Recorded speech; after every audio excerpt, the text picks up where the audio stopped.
जोहार, जय झारखंड। व्यक्ति रहे या ना रहे, उनकी यादें रहनी चाहिए। यादों के क्रम में आज जैसा कि सभी जानते हैं 3 महीना से हम अपने जो मेरा पैतृक आवास है, मेरे पूर्वजों का घर, दादाजी पिताजी वहाँ छोड़कर मैं अपने मामा घर जो नाना नानी का आवास होता है वहाँ निवास कर रहा हूँ। तो आज कुछ यादें ही अब पुरानी बची हैं। बाकी समय के साथ कैसे इंसान भी परिवर्तन होता है, इंसान के रहने के तौर तरीके बदलते हैं, वह चीज़ें भी आज देखने को मिल रही है। ऐसे चैनल वालों के माध्यम से आपको मेरे परिवार, मेरा गांव, उसकी जानकारी मिली होगी, लेकिन वास्तविकता यह है कि मेरा जन्म मेरे घर पे नहीं अपितु मेरे मामा घर में हुआ है और यही मेरा बचपन बीता है। और आज जो मेरी शैली है, चाहे बात करने की या मेरे एजुकेशन की, ये सारा योगदान मेरे इस माटी का है। इसी माटी में मेरा परवरिश हुआ।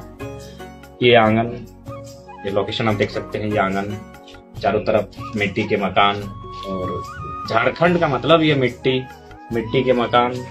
ये चारों तरफ लोकेशन, छोटा सा आंगन, ये लोकेशन को देख सकते हैं। चारों तरफ मिट्टी के मकान है, बीच बीच में आंगन, और यहीं मेरा बचपन बीता है। इसी आंगन में मैं खेला हूँ, पला हूँ, बढ़ा हूँ, और जिस लोकेशन में मैं खड़ा हूँ इसी घर में मैं रहता था, पढ़ता था। और एक छोटा सा परिवार, हालांकि अभी भी परिवार के सदस्य हैं लेकिन अभी दूसरे घर में जा चुके हैं, और नाना नानी दुनिया में नहीं रहे, उनके पिताजी माताजी भी दुनिया में नहीं रहे, छोटी नानी है।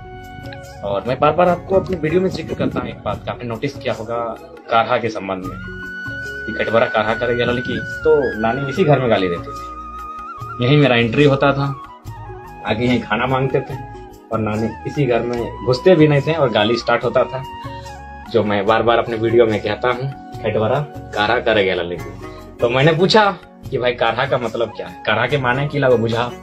नानी ने नहीं बताया। उनके जो ससुर जी थे यानी मेरे नाना के पिताजी, वे उस घर में रहते थे। आप लोकेशन को देख सकते हैं, उस घर में वे रहते थे। उन्होंने यहीं पे खाट को यहीं बिछाया, इसी जगह पर खाटी आप समझ रहे, खाटी, उस खाटी को यहीं पर बिछाया और उन्होंने बताया कि काढ़ा का क्या मीनिंग है। तो ये घर, ये आंगन, ये पूरा गांव यादों से जुड़ा हुआ है। मेरा बचपन, मेरा जन्म, मेरी प्राइमरी तक की शिक्षा, एजुकेशन यहीं पर हुई है। और ये क्रिकेट खेलना यहीं से सीखा है मैंने। और कहीं ना कहीं आज जो स्पीकिंग कैपेसिटी है इस मिट्टी का भी देन है। यहीं के लोग, मेरे नाना नानी, उनके पिताजी माताजी, मौसा मौसी, और भी मेरे मामा मामी, सबका सहयोग रहा है, जिस कारण आज मुझ में अगर कुछ भी थोड़ा सा जस्ट इम्प्रूवमेंट है इन्हीं कारणों से। ये घर सूरत ही बता रहा है, ये भावनाओं का घर रहा है। यहाँ कोई रहते नहीं है, टूटे फूटे मकान, मिट्टी के ये घर, सारे घर मिट्टी के हैं। चारों घर, आंगन के चारों तरफ घर हैं, चारों तरफ ही मिट्टी के ही घर हैं। तो आप देख सकते हैं मेरा बचपन जहाँ बीता है अब उसकी हालत क्या हो चुकी है।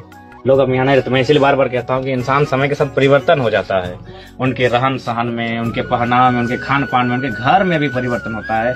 इन आंगन जहाँ मेरा बचपन बीता है, ये घर भी आप देख सकते हैं, पूरा आंगन ही, सारे घर अब मिट्टी के थे और मिट्टी में मिलने लगे, क्योंकि यहाँ लोग नहीं रहते हैं। नाना नानी रहे नहीं, उनके बाकी नाना नानी जो नाना के भाई हैं वे लोग हैं, कुछ हैं, नानियाँ भी हैं, लेकिन जो मूल घर था हमारा, जो मूल आंगन था, पुराना आंगन, वो अब उस अवस्था में नहीं है जिसमें आप देख सकते हैं। यहाँ पे मेरा काफी बचपन बीता है और आज मिट्टी का घर मिट्टी में मिलने लगा है, और बस यादें और भावनाएं अब जुड़ी हुई हैं। जोहार।